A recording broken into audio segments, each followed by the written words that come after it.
This is the East Idaho Prepcast on IdahoSports.com. That's right. Welcome in another edition of the East Idaho Prepcast on IdahoSports.com, breaking down District 5 and 6 activities week in, week out in the great state of Idaho. My name is Brandon Baney, and we are joined by Sean Kane, our East Idaho expert. Yo, what's up, Sean? How you doing? Did you hit the record button this time? Yes. I'm great then.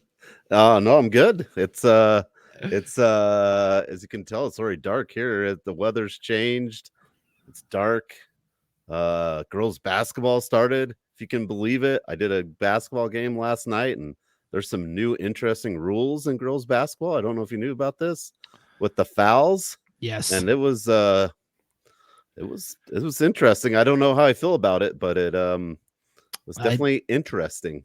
I don't like it personally. I'll be upfront about it. And we are going to talk more girls basketball starting next week. I will say we have got our statewide girls basketball previews up on the website, IdahoSports.com. We've got just about every conference knocked out here. There's a couple still missing, but by the end of the week, we'll have all of our girls basketball previews up on the site. I despise how girls basketball, the start of a new season, which should be a big event, gets overshadowed because they have it run up against the semifinals and the championship of football. I just can't understand why it is that way. No other state that I've ever lived in, Sean, has girls basketball start while football is concluding. I just can't wrap my head around it. And there's games like Saturday and Friday, and I'm just like, we have so many East Idaho teams. I know some of the teams are scrambling to reschedule those games so people could go, but they have to do that every year. They always end up having to reschedule games for teams that make it. I always think it would be a really easy fix to like just go after Thanksgiving or something, right? 1 week, we're already taking a week off. I don't know. What do I know? I mean, I saw it last weekend. North Fremont's girls were supposed to play Aberdeen on Friday night.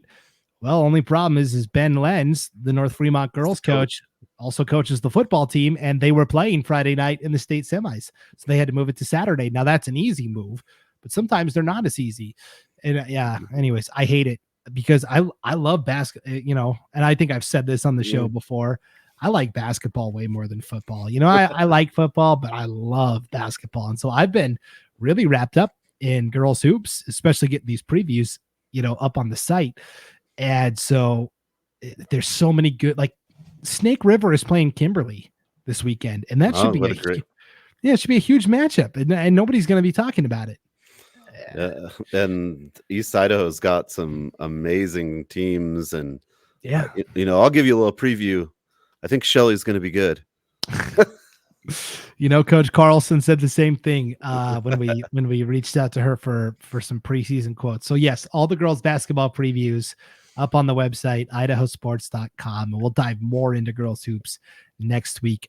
But yes, a couple of new rules. First of all, shot clock. Everybody's got to have one now. I would say in East Idaho, most of the teams had one already last year, but now everybody does. I like that one.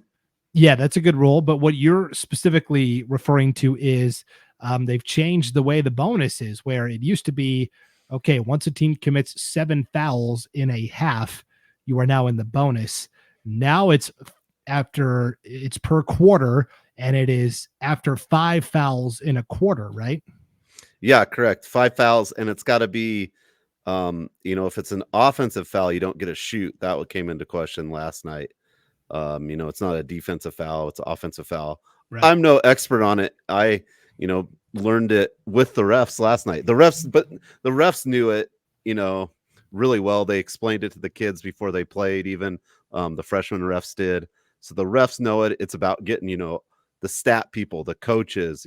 We had more questions about that rule from the opposing coaches, and like I'm just the PA guy. I don't know, but anytime you change something, there's going to be a little growing pains, and I just found it really fascinating. I guess the idea of it is to speed it up and to prevent maybe injuries.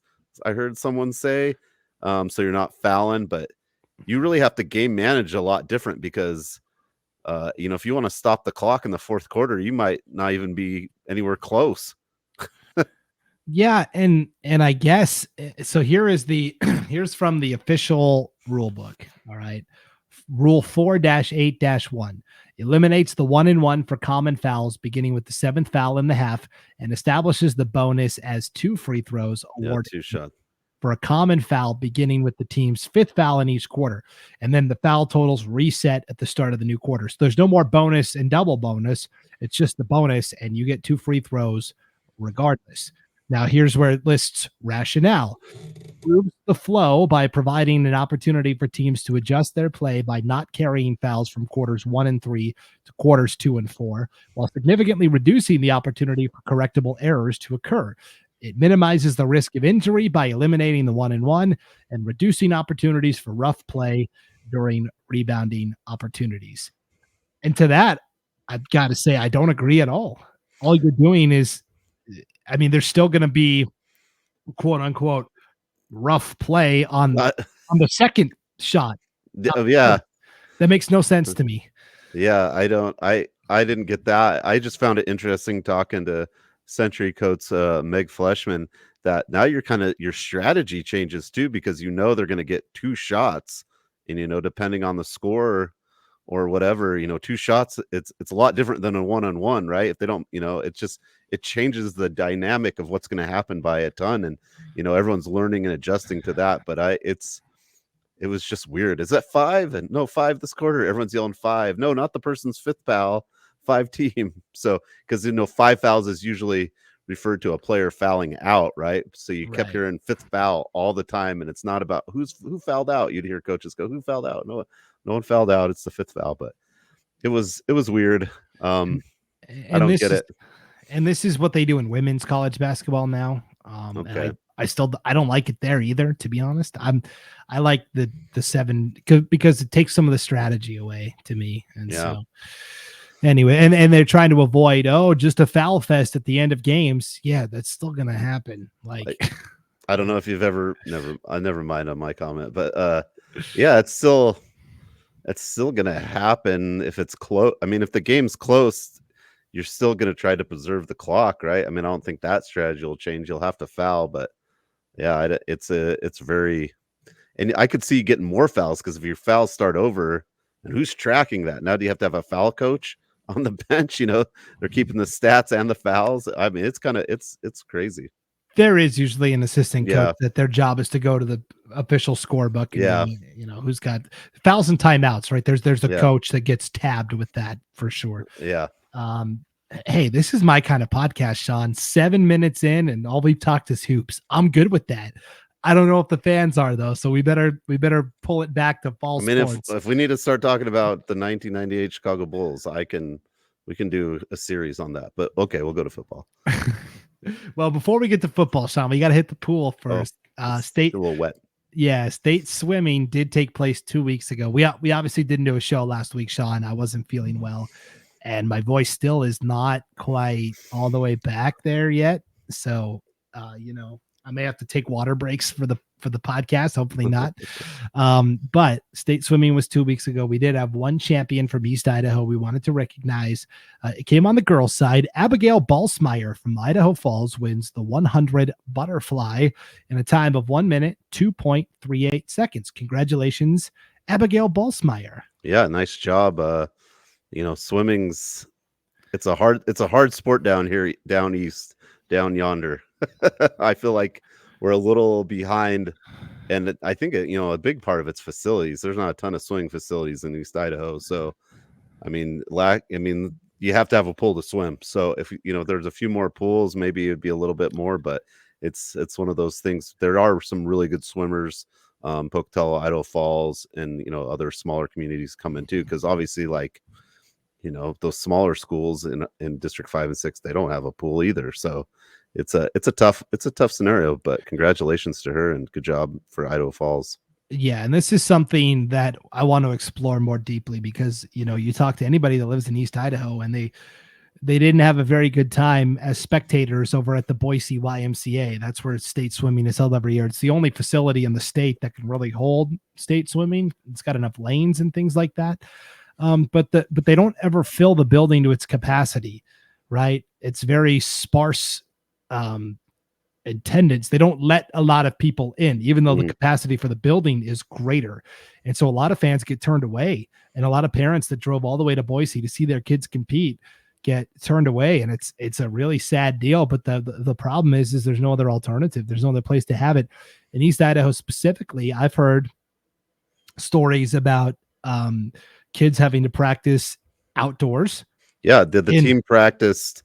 I know the Century Pokey Highland practiced at the outside aquatic center is for as long as they could, until they closed it. So they were outside. And so it's cold. It gets cold by the time state swimming is coming around. And the other problem is that in like Idaho Falls, for example, when you've got all those high schools and there's one pool, like you've got teams like swimming at 10:30 at night just to get, a lane time. And it's like, okay, well, this third of the team can practice at this time, and then another third of the team will practice at this time, and nobody's ever together. And so anyways, we've got a writer at IdahoSports.com that does more like big feature pieces, and I kind of want him to tackle this topic of swimming in Idaho because it's a problem for sure. Big problem. Yeah, since it's moved to be a state event, right? It wasn't always a sponsored event. There's a lot of people involved in it, and swimming's it's a huge community. It's a probably an area that doesn't get enough of a spotlight as it should. And my daughter was on the swim team for a little bit, like little kid, and I know what ravaged it big time was COVID. I think had a big effect on swimming because they didn't let people in, and it got all weird. And maybe that's why they don't let people in Boise. Maybe that's some more COVID stuff still lingering. I get it on now, but I don't know. I just know swimming took a big hit after the COVID stuff. So maybe they'll find out some more on that when they do that story. But it's not equitable, I would say, right now for the competitive level you want to be at. Yeah, and the Pocatello schools used to be able to practice inside at ISU. Yeah, Reed Gym. They had an indoor pool there, and then the pandemic happened, and ISU just kind of shut it down. That is still closed. Still closed, right? As far as I know the two pools in town at the community rec center and Reed Gym had like old boilers, right? And both of them are like one piece from not working anymore. And so I don't know if this is true. Someone said like no one's even alive anymore that knows how to fix these, how old they are, like the mechanical processes of them. But yeah, the Reed Gym one, I I don't have a ton of information, but I know I don't think they're planning on reopening it anytime soon. Okay. Well, nothing like rumors and conjecture here on the East Idaho Prepcast. You heard it here first. Yeah. So yes, congrats to all of our swimmers that went over to Boise and competed. And then there's football. Sean, we've arrived here at championship weekend. The last time we recorded a Prepcast, we were going into the quarterfinal round. So I thought we would do a quick, in memoriam for all of the teams that have fallen by the wayside here between the quarterfinals and this weekend. You look at the 5A level, Rigby traveled to Eagle for the quarterfinals and lost a heartbreaker single possession game, but it was still a great season for Coach Armando Gonzalez and the Trojans. Yeah, definitely. It seemed to be kind of a heartbreaker, but Eagle has been that team to kind of come up with some wins. So congratulations to them. But Rigby still has a good season and doesn't have anything really to be disappointed about, just how dominant they've been over the few years. Yeah, they lost 17-14 to Eagle. Eagle gets the game-winning touchdown with 4:47 to play in the contest. So Rigby season concludes with a 6-5 record there. At the 4A level, Sean, we saw both.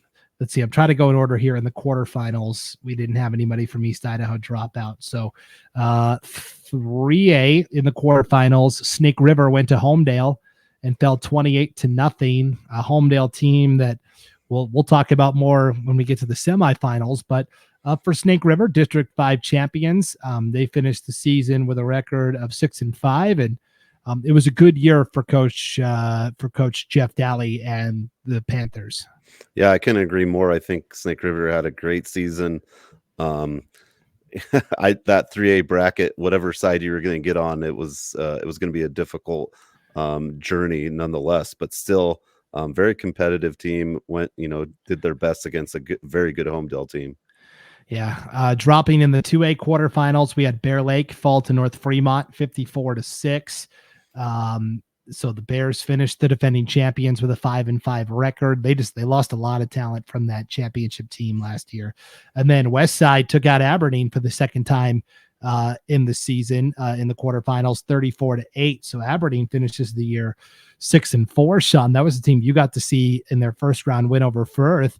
They're just a gritty, tough team, man. They defied the odds. They had a lot of injuries to a lot of key players, and they just never backed down. No, Aberdeen it's just a tough team. Like, they're tough as nails, like that old saying. They're just a tough team. They lose a player, next guy up fills in and does an excellent job. And what a great season for those guys over there by the water. Yeah. And so those were our quarterfinal dropouts. And then last week in the semifinals, Sean, we saw at the 4A level, both Skyline and Pocatello get knocked out.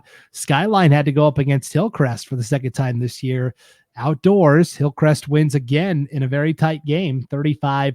The problem was Skyline had a lot of penalties, some turnovers early. They fell behind 28-7. They tried to get a mad comeback, but the Grizzlies ultimately fall short 35-31. In the final game of the year, Carmine Garcia throws for 201 yards and 3 touchdowns. Taylor DeMott catches 5 passes for 89 yards and a touchdown. Amani Morrell 4 grabs for 72 yards and a touchdown.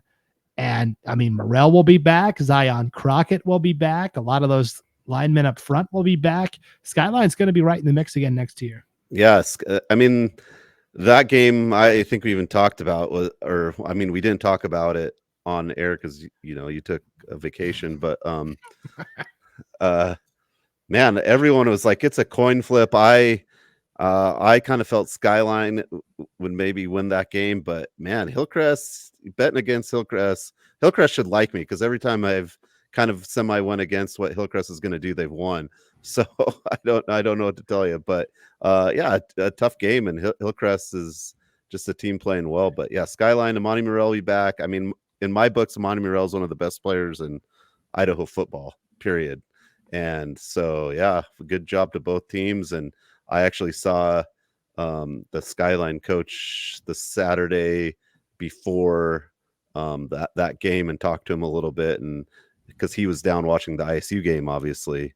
And yeah, he was happy to be there, and said, it's just it'd been a tough season, and they faced a lot of difficult things, but man, what a positive coach Bolger is, man. It's a fun guy to talk to. Yeah, Scott Berger, longtime coach there at Skyline High, and his son Michael coaches at Thunder Ridge. Yep. Okay, other 4A semi, Pocatello has to go to Bishop Kelly. They fall 28-18. Pocatello sent a message, Sean. I don't know if you heard about this. They came out with their flag and planted it at Bishop Kelly's midfield. I did hear about it. Yeah, at the start of the game. Now, to be honest, I think that's something they did at every game.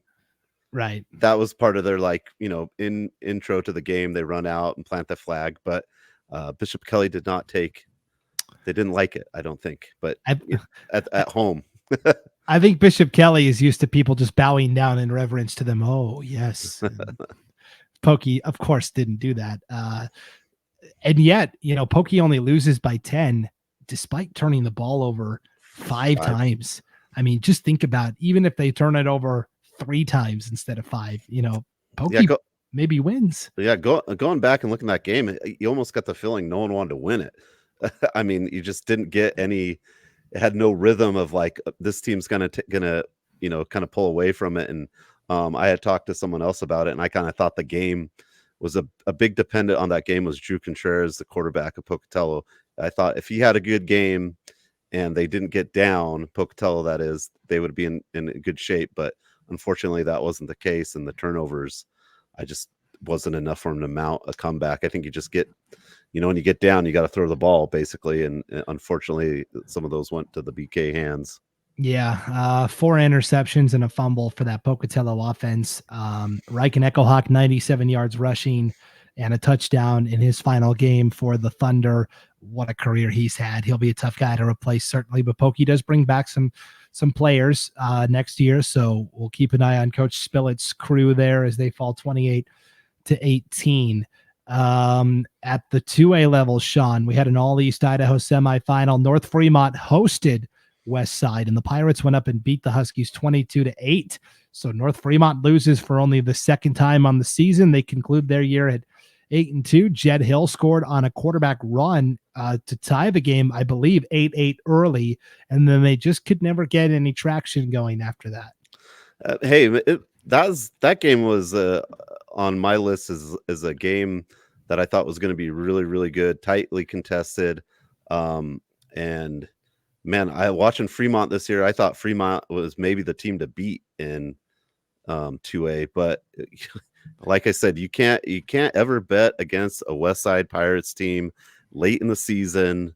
That's a team built to succeed when it becomes playoff time, and that's what they did. And so hats off to West Side, because I think a lot of people had North Fremont winning that game, and West Side took care of business kind of in just their typical fashion of running the ball hard and come up with plays on defense. Yeah, a really nice win for the Pirates. So North Fremont season ends at 8-2. And then in the 8-man ranks, Sean, both Grace and Rockland dropped semifinal games last week. Grace falls to Oakley 50-20. The Grizzlies finished 7-4. They played a very tough schedule. The 7-4 record, not indicative of how good they are. Wyatt Cutler, 122 yards, 2 touchdowns rushing. Gavin Draper, only a sophomore, Sean. He threw for 241 yards and a touchdown for Grace in the contest as well. Grizzlies are going to be right back there next year. Yeah, I mean, we've talked about Draper almost anytime Grace comes up for football. So being that, coming back, they're going to be just fine. Yep. That's a solid player. And Rockland making their first semifinal appearance in over 30 years. They fall to Camas County 67-18. Teague Matthews did everything he could, threw for 225 yards and a touchdown, ran for 219 yards and 2 touchdowns. Abe Held caught 13 passes for 155 yards and a touchdown for Rockland. Also, that's a big day for Abe Held. This was a fun Rockland team to cover. They definitely lose some really talented seniors, but their season concludes with an 8-3 record. They were really fun to watch this year. Yeah, Rockland, a great team. It was fun following them, and fortunately, most of those guys will be playing basketball, so they're not really done, right? That's right. Never done in 1A athletics, that's for sure. All right, and so Sean, let's get to the teams that are still in it. We are here at championship weekend, 6 championships across 6 classifications this weekend, 4 inside Holt Arena, 1 at Albertsons Stadium in Boise, 1 in the Kibbe Dome in Moscow. And we'll go in order of which games are going to happen first on the calendar. Okay. So our first championship featuring an East Idaho team will be Friday night inside Holt Arena, 1A D1 championship, Butte County going up against Oakley. The Pirates defeated Logos at home in Arco last week in the semifinals, 60-26. Did you hear about the game that Brody Westergaard had for Butte County? It was a pretty big game. I think anytime you get 5 touchdowns, is that well? I mean, yes, he had 5 rushing touchdowns, but he also had a passing touchdown, a receiving touchdown. He had a pick 6 for a touchdown, and he had a kickoff return for a touchdown that got called back due to a penalty. Oh my gosh. Otherwise, you're looking at a 9 touchdown game scored 5 different ways. Instead, it's only an 8 touchdown game scored 4 different ways. I guess we're going to start calling him the Ocho. I mean, he almost hit the cycle in football, right? I guess. Yeah. That'd be like the cycle in foot. Did he kick a field goal? I mean, no. But yeah, Butte County, nice job. They've been a fun team all year to watch too. So I'm pretty excited to see them in the championship spot.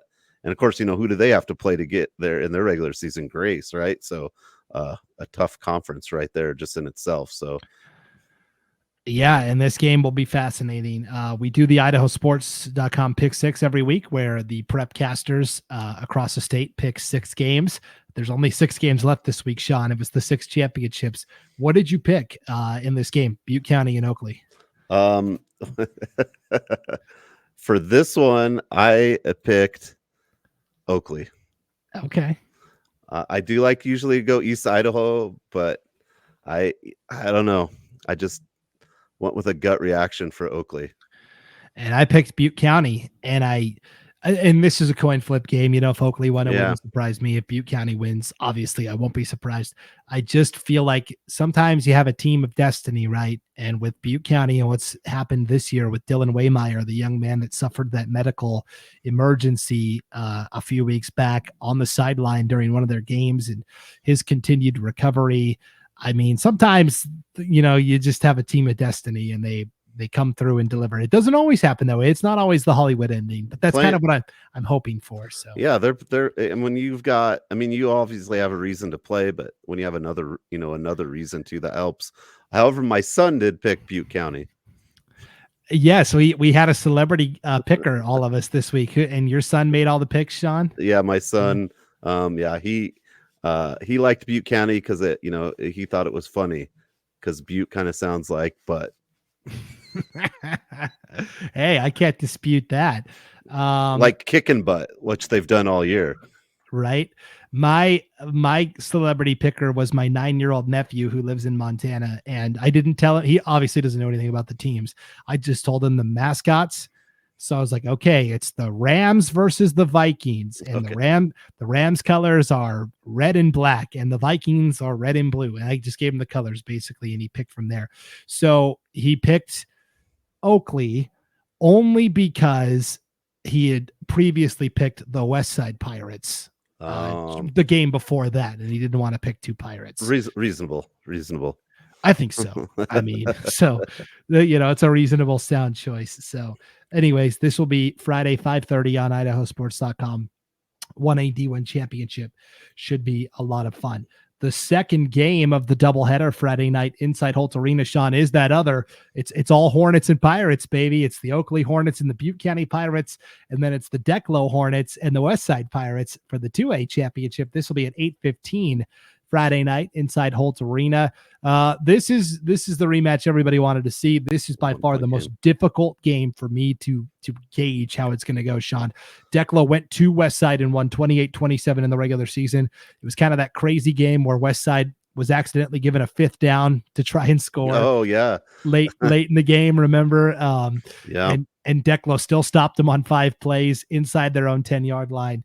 I did pick West Side because I just think it's really hard to beat a good team twice in the same year. And West Side is okay. They're alert and they're focused now, and there's no way they're going to let that happen again. Yeah, I had to go with West Side as well, just because if there's a team, if you're going to play a team a second time, it's hard not to pick West Side unless it was like a total blowout or something, right? I think West Side is well coached. These kids know how to do their jobs since they were born, and they go out and do it. And I feel like West Side's gotten better every week. They've done something better. I think beating North Fremont was a big thing in my mind. That's why I went with them. And my son also went with West Side because that was the first Pirates we talked about. Yeah, that was the first Pirates matchup. West Side last week beats North Fremont 22-8. Parker Moser, 156 yards, 2 touchdowns rushing. Eli Brown also threw a 66-yard touchdown to Lincoln Henderson. But really, it's that defense. If you can hold North Fremont to 8 points, I mean, you're doing your work. Blayton Roach had 12 tackles. Cruz Sage had an interception. And then Lincoln Henderson had 11 tackles and a fumble recovery for the Pirates as well. So they're good at forcing turnovers also. So, yeah, it's going to be an interesting matchup. Sean, my nephew Robert picked the West Side Pirates also in this game. Yeah. His reasoning was because he has a school play coming up. It's a Christmas play about pirates, and he is a backup pirate dancer in the play. That's his job. So that's how careers start, backup pirate dancer. Yeah, I think I wouldn't be surprised if Declo won either. I think it's a hard game to pick. East Idaho, I always kind of want to lean a little bit to the East Idaho side of the state, but I think it'll be, if it's not a good game, that would be the biggest surprise to me. For sure. Also Friday night at 7:00 at Albertson Stadium in Boise on the blue turf, home of the Boise State Broncos. It is Bishop Kelly hosting, I use that loosely, Hillcrest. Hillcrest is the 1 seed, so they will be the home team, even though Bishop Kelly is much closer. They are the 2 seed. It's a battle of the Knights, right? It's Knights versus Knights. Undefeated Knights. Yes. I gotta be honest. I like Hillcrest here, and I'm not sure it's that close, to be honest. I think this is, besides Kendrick, I think this is the game that's going to be the least competitive of the weekend. I mean, I just kind of look at comparables, and I think of the Pocatello Hillcrest game, super competitive. The Thunder have a chance to catch a touchdown to beat Hillcrest in that game, and I just have a hard time seeing what I saw from Bishop Kelly being able to beat what Hillcrest has put up. Also, Hillcrest beating a Skyline team that I think could possibly beat both those teams, right?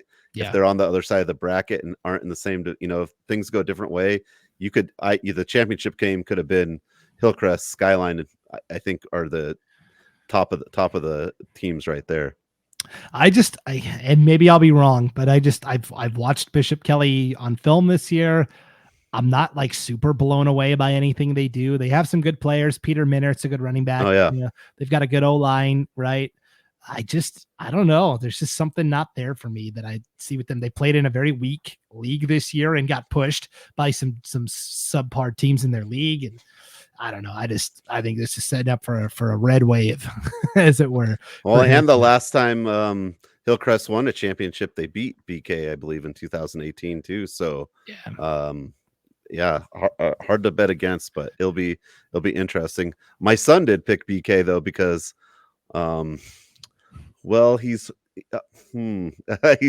he's heard his dad's opinions on them a few times, and so he kind of stuck it to me by picking them.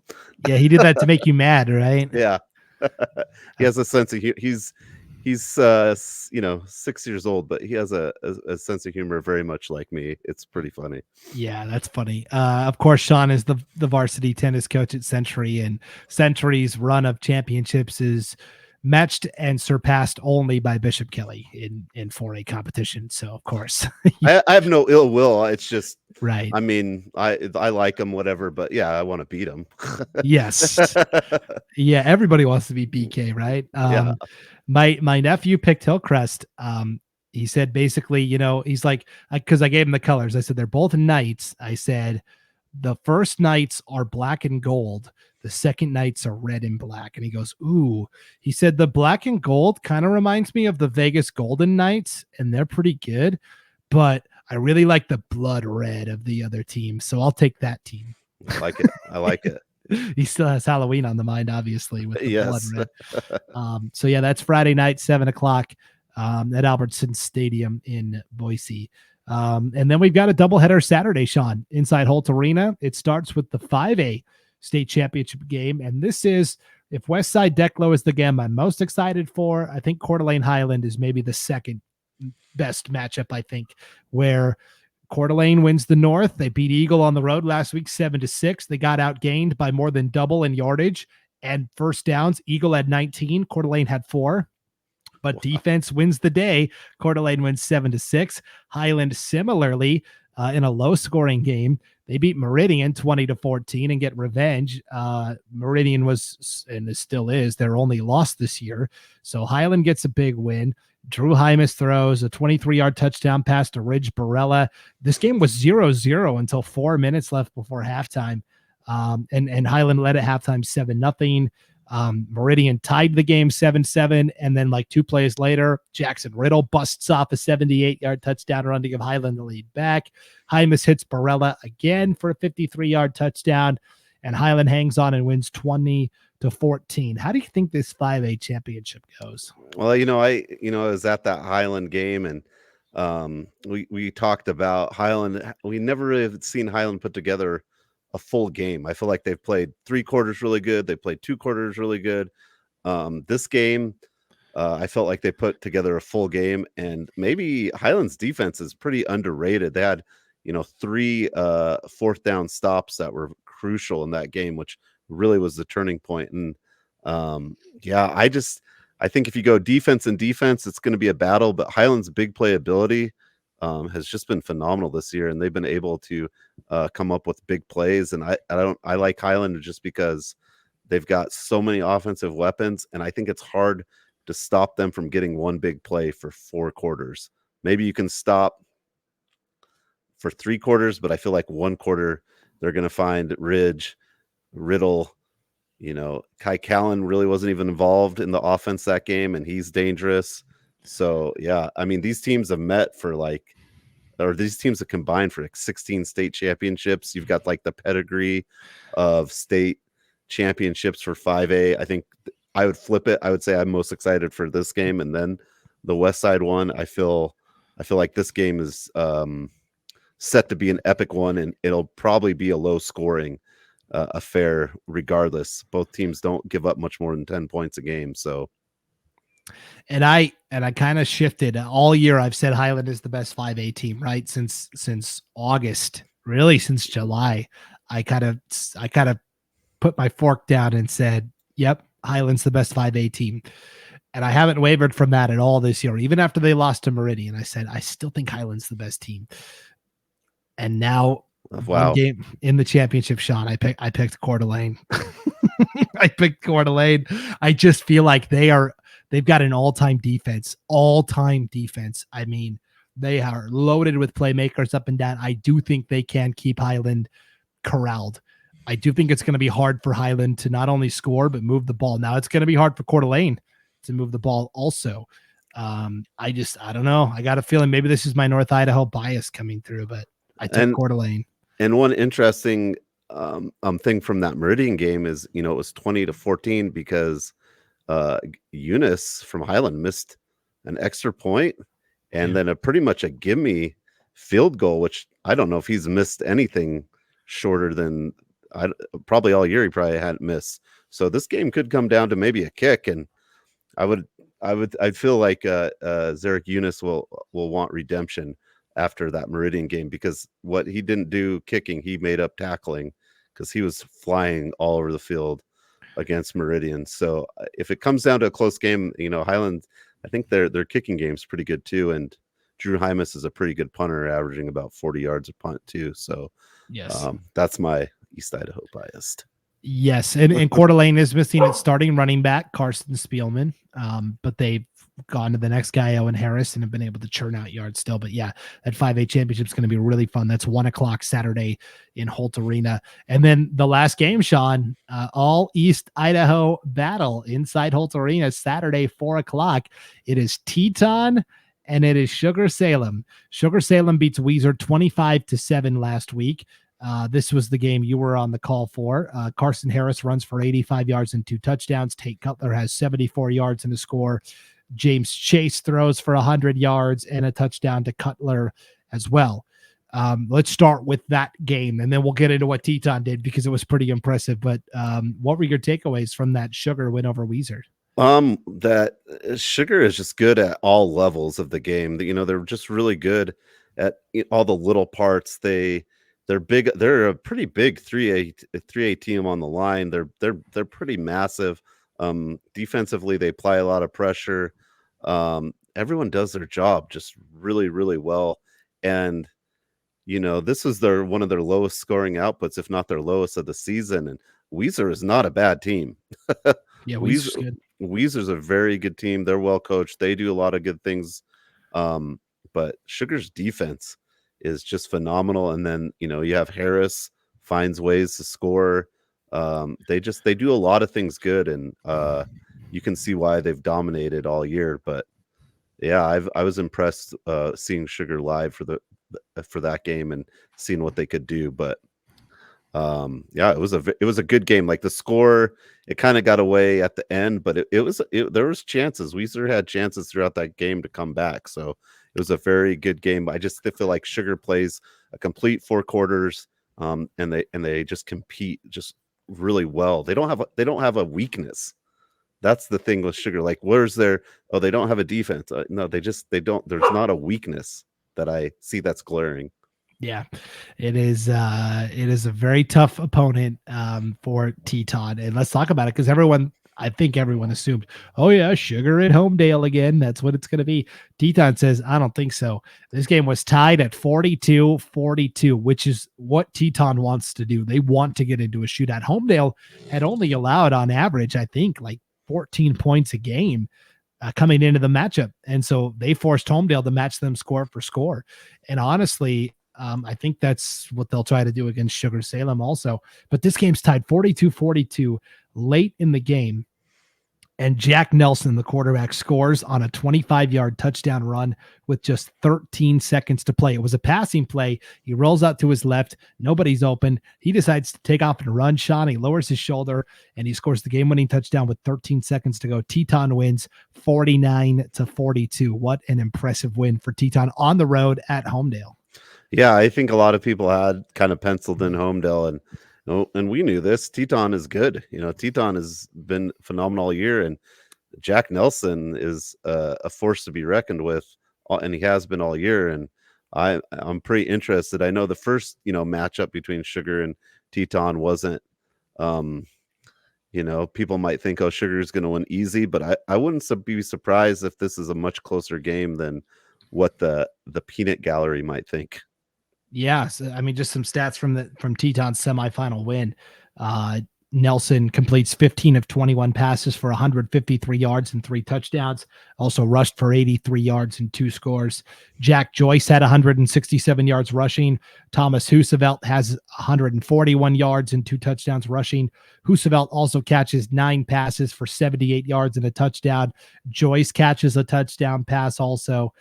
There's just so many weapons to stop for this Teton team. I was so impressed in the victory. It was really impressive. I'm trying to look back at when they played earlier this year, Sean. Sugar Salem did win 41-14. I was going to try and pull up some of the statistical leaders from that game. So in that win, they really went to the air. James Chase threw for 212 yards and a touchdown. Carson Harris rushed for 112 yards and a score as well. And they really bottled up Jack Nelson. Nelson only completed 17 of 37 passes for 178 yards. He threw a touchdown, but he also threw 3 picks. And so that doesn't happen to Jack Nelson very often. And so, I mean, it's kind of cliche to say if Teton wins, our QB has to play well, but I really do think down to. Yeah, and like I started saying from that game against Weiser, I was so impressed with Sugar Salem's defensive line able to get pressure on Weiser, and I think that disrupted them a lot. I mean, Sugar Salem is big. It's got to be one of the. If we did a weight comparison, I bet you they're one of the biggest defensive lines in 3A. I'd bet some money on it. So if Sugar's able to get the pressure and Jack Nelson isn't able to do what he can do, then it could be tough. And also I was impressed with James Chase of Sugar. He actually had a lot of good playmaking ability by a lot of design runs. They did a few more. Sugar did design runs. I think usually they were giving it to Harris, but Weiser was kind of stopping that. They had some good it was running back versus running back. Caleb Grove was always tackling Harris, and Harris was always tackling Grove in that game, and Grove was kind of stopping Harris, which I don't think has happened much this season. I mean, he didn't stop him totally, but they went to a little more quarterback designed run plays, and it really was hard to stop Chase. So it'll be an interesting battle for sure. Yeah, and I can't remember if we shared this story on the Prepcast or not, but of course, 2 years ago, Sugar potentially is going for 4 championships in 5 years, right? The one year they didn't win was 2 years ago against Weiser, where the game goes to overtime. Sugar decides to go for 2 instead of the extra point to send it to a second overtime. They go for the win. They throw it in the flat to Carson Harris, who was a sophomore back then, and Brett Spencer, Weiser's all-state DB that has since moved on to the University of Idaho, makes an incredible tackle at the goal line to deny him. Weiser wins by a point. And then later that baseball season, Sean, Sugar Salem and Weiser are both at the same in-season tournament, and Harris gets a double, and Brett Spencer's playing shortstop for Weiser, and they kind of look at each other and go, "Hey, don't I know you from somewhere?" They had a laugh about it.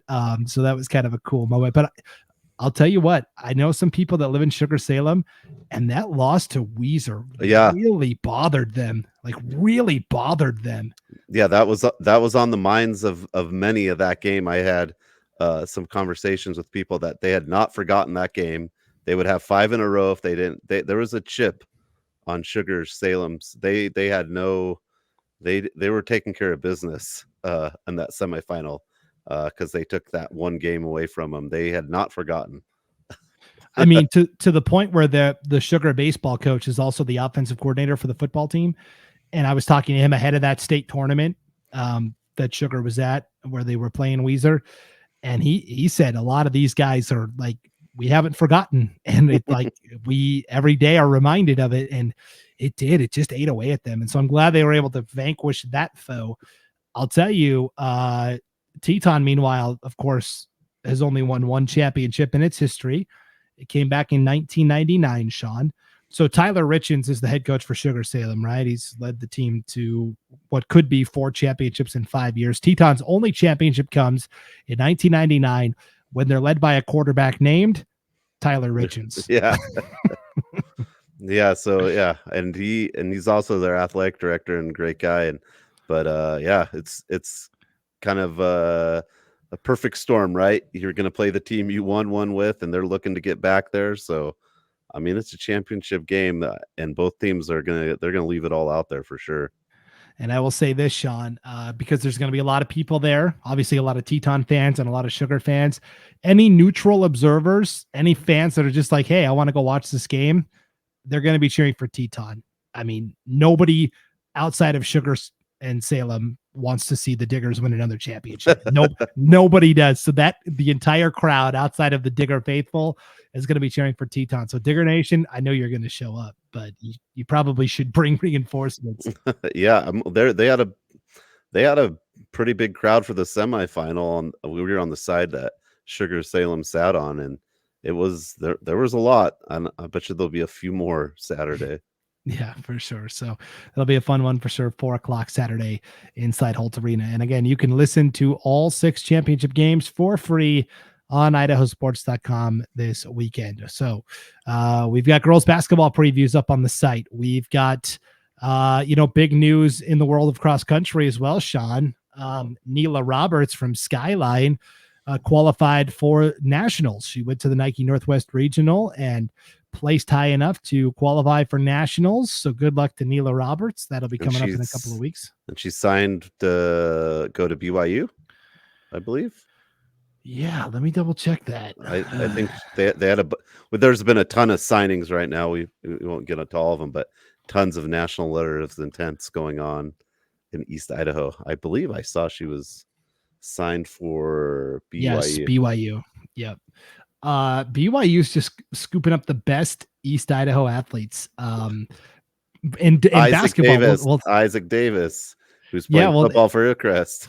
and in girls hoops, which has started, Brindley Cannon from Shelley and Cambry Barber from Rigby have both committed to BYU. So Amari Whiting tapping into that East Idaho talent there, or excuse me, Amber Whiting, the coach, tapping into that East Idaho talent for sure. So anyways, we'll talk hoops more next week. Of course, we'll talk football championships as well. And hopefully my voice is back to like 100%. We'll see on next week's show, but yeah, should be a good time, Sean. Oh yeah. Championship weekends are always fun. It'll be good. I think there's a lot of competitive games out there. East Idaho's in a bunch of them. That's always, I think, a great reflection of our communities here in East Idaho and District 5 and 6. Credit to the coaching and the hard work the kids do, because I sometimes feel like the odds are definitely stacked against East Idaho, but they keep on performing and keep on raising those blue trophies. So, I mean, in 3A, no matter what, East Idaho wins. So you can't go wrong there. Exactly. So 5 of the 6 games will have at least a team from East Idaho competing. 1A, D2, the only one that won't. So, all right, enjoy the competitions this weekend, everybody, whether it's basketball, wrestling, football, whatever it is. For Sean Kane, I'm Brandon Baney. We'll see you next week for another edition of the East Idaho Prepcast on IdahoSports.com.